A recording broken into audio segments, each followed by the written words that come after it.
lovely. So in today's video, what we're going to be doing is another story time. Now this is going to be a story time of the time that I was outed for being transgender. And basically what that means is when someone tells somebody else that you're transgender. If you guys would like to purchase this lip gloss, it is called Passion Fruit. That is on my site. I will be leaving the links down below, and you guys can also check out the lashes that I have on there. They're just super beautiful and great quality, and the shipping is fast and worldwide, you guys.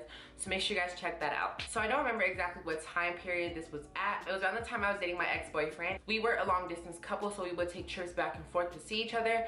And this time it was my turn to go out over there. So I took a trip to go see him. Now this was in the Jersey area. I actually viewed my statistics of the places where I'm mostly viewed at, and it turns out that it was actually New York and Jersey. At first I thought this was gonna be a legitimate party, but it actually turned out to be just like a little kickback. I was a little bit skeptical at first when he invited us because I'm not a person who really likes parties. I'm not a party kind of person. I used to be back in my high school days, but now that I was a little bit older and I graduated, it really just wasn't my thing. I'm not really much of a party person anymore. I always worry about like who knows me or like who doesn't like me for being trans or whatever, you know, whatever the case may be. I always had those little fears in the back of my head. I decided to go, you know, let me just try something new. Let me get out of my shell and meet new people and just experience life. So I decided to go with them. The day eventually came where they invited us to the party, and we pulled up to the party.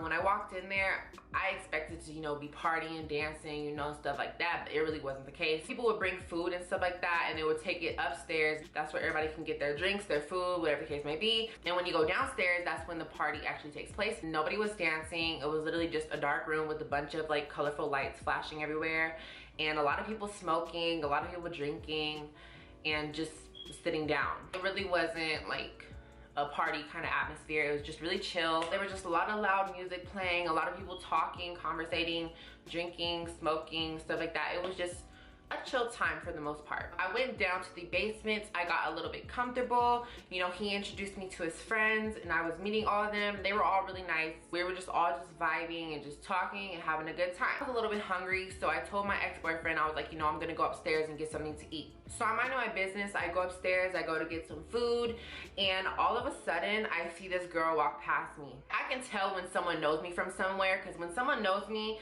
they'll like walk past, they'll give you like a little glance, and then they'll like look back and then turn back like, is that who I think it is? Me thinking, you know, I'm going to a whole different state. People don't really know me, you know, I can just be myself. Nobody knows that I'm trans, you know, I can just be me, just be the girl that I am. So I was hoping I would walk into that, but I guess that was not the case for that night. She was looking at me, she gave me this odd little look, and then she told me, she was like, are you thesonnislove? And when she told me that, guys, it's like, my heart rate went up. I was just so irritated. I was like, oh no, here we go. So I just said yeah, and then I continued to go about my business, and that was that. I didn't think too much of it. I just got my food, I ate a little bit or whatever, and then I went back downstairs to go chill with his friends and my ex-boyfriend. So eventually me and my ex-boyfriend went aside in like a little corner, and we were just talking, you know, doing our thing. And then all of a sudden I see that same girl come downstairs with a guy this time. And they literally asked him right in front of my face, do you know? I'm sitting here like, did this guy seriously just ask my ex-boyfriend right in front of my face, do you know? Do you know that she's trans? And it wasn't like that genuine like question. It was like a little bit confrontational. Now mind you, this guy is like huge. He's taller than my ex and he's taller than me.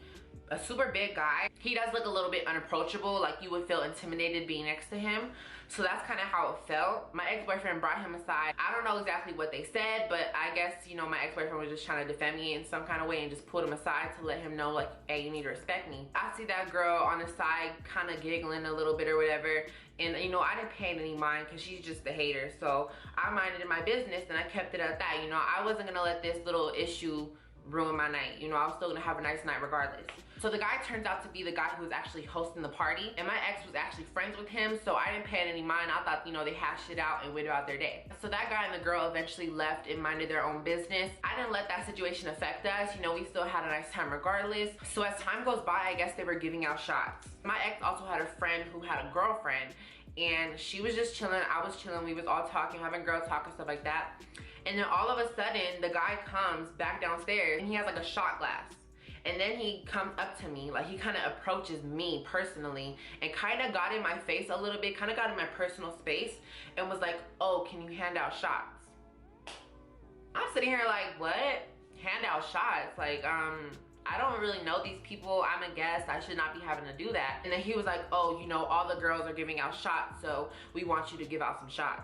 I told him straight up, I was like, no thank you, I'm good. My ex was looking at him, giving him this face like, what are you doing? Like, why are you approaching her like that? The vibe was just really off. You know, if he were to ask me nicely, I probably would have considered that in some type of way, but the way he approached me was very like overbearing. So in a way, I kind of felt offended by that.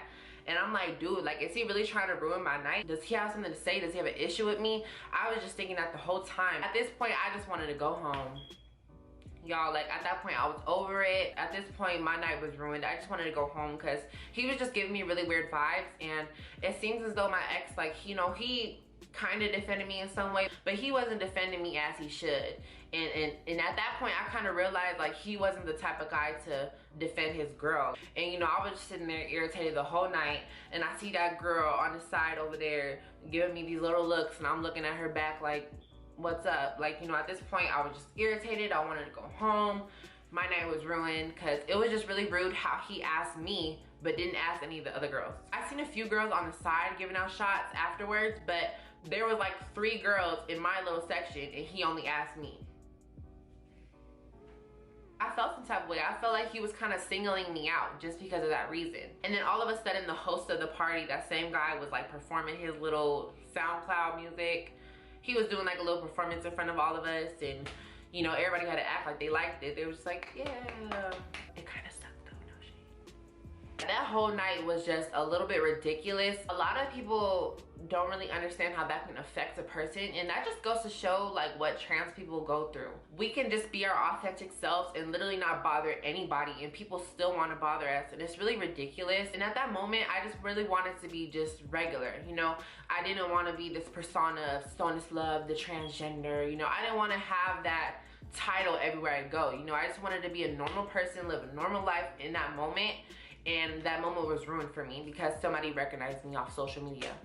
You know, being known on social media, it's not all it's cracked up to be, because, you know, you have your positives with it. Like, you know, you get a lot of exposure, you get a lot of deals, you know, you get a lot of opportunities, but a lot of people don't talk about the downside to it. Especially being trans and popular on social media, it always feels like I have a target on my back. It really sucks because in a lot of situations, like even when you step outside, a lot of people know you, but you don't know them. It could be a person on the side of you walking down the street. They could probably know you, and they can either hate you, they can love you, they can want to harm you. You just never really know. And it sucks because they know you, but you don't know them. So you don't know what they're capable of. You're always kind of fearing for your safety because you really never know who's out to get you. Especially in the type of setting that I was in, I was really scared because I don't know what somebody was capable of. I don't know if that guy could have told one person, and that person could have told one person, and then that person has a gun, or that person just doesn't like me or wants to harm me. You know, you just never really know the situation. So that's what I mean by, you know, living in fear. That's why I'm always, you know, aware of my surroundings. I always carry protection with me. That's just how it is in my situation. I don't know why, but it seems like a lot of people, especially cis women, they have this like, this problem. A lot of them will see a trans person walking past and they could be the baddest bitch walking. They could be cute, minding their business, being that girl. But there's always gonna be that one hater that like goes with their friends and be like, oh my God, you know she's transgender? Like that's supposed to like derail how she looks or derail who she is. Okay, honey, congratulations. Like, what's next? Like, do you feel accomplished in life? Do you feel like you did something by telling that? Did it make you feel good about yourself? So when a lot of you guys are out there spilling their tea like, haha, oh my gosh, she's trans, haha, telling people this, that, and the third, just be mindful of how that can affect that person. I hope you guys enjoyed this video. Don't forget to like, comment, most importantly, subscribe, and comment down below what videos you guys would like to see next. And I will be glad to do that for you guys. Bye, lovelies.